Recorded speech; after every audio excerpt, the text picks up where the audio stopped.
सरकार इस बजट को जन कल्याणकारी बता रही है, लेकिन क्या ये वास्तव में गरीबों, किसानों, श्रमिकों और मध्यम वर्ग के हितों की रक्षा करता है? क्या ये युवाओं को रोजगार देगा? जब हम प्रति व्यक्ति जीडीपी के आंकड़ों को देखते हैं, जिसमें भारत विश्व स्तर पर 100 से अधिक देशों से पीछे है।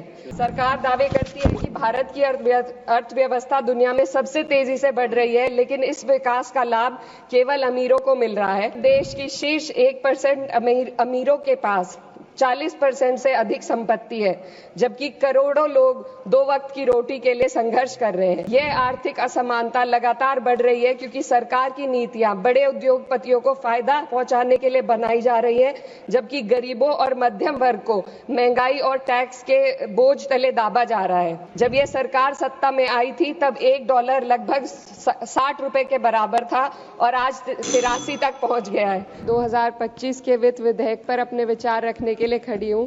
सरकार इस बजट को जन कल्याणकारी बता रही है, लेकिन क्या ये वास्तव में गरीबों, किसानों, श्रमिकों और मध्यम वर्ग के हितों की रक्षा करता है? क्या ये युवाओं को रोजगार देगा? क्या महंगाई में राहत देगा?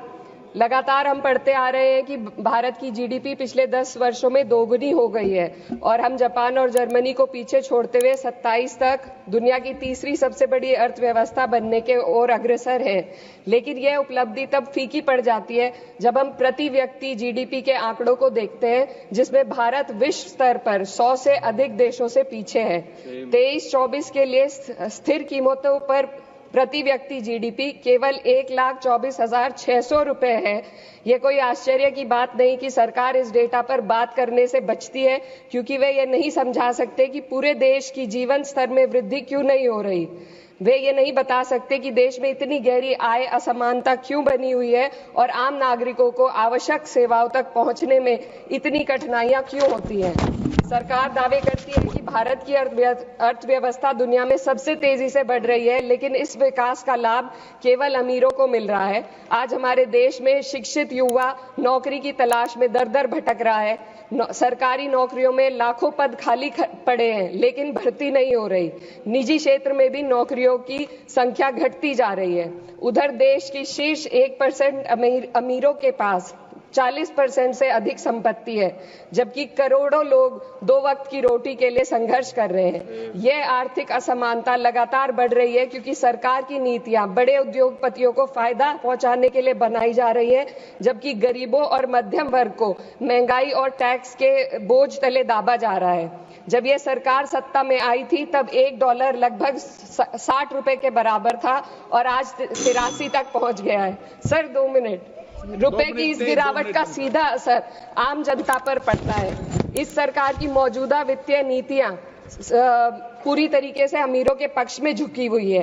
भारत एक समाजवादी देश है जहां सरकार का कर्तव्य है कि शिक्षा, स्वास्थ्य, यातायात जैसी बुनियादी सुविधाओं का लाभ अपने नागरिकों को पहुंचाए और उन्हें समान अवसर और सुरक्षा दे। भारत के सरकारी स्कूलों और अस्पताल की हालात लगातार बद से बदतर होते जा रहे हैं। सर बस किसानों पर अपनी बात रखना चाहती हूँ। हमारा देश तब तक सशक्त नहीं हो सकता जब तक हमारे किसानों को उनका हक नहीं मिलता।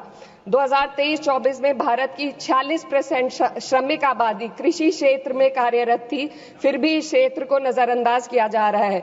सरकार किसानों की आय दुगनी करने का वादा करती है, लेकिन असलियत यह है कि खेती की लागत बढ़ रही है, जबकि किसानों की आमदनी स्थिर बनी हुई है। ट्रैक्टर और हार्वेस्टिंग मशीनों पर 12% जीएसटी में सर 1 मिनट सर किसानों का मुद्दा है, बस 1 मिनट सर खत्म कर लें। हार्वेस्टिंग मशीनों पर 12% जीएसटी से किसानों को परेशानी और बढ़ रही है।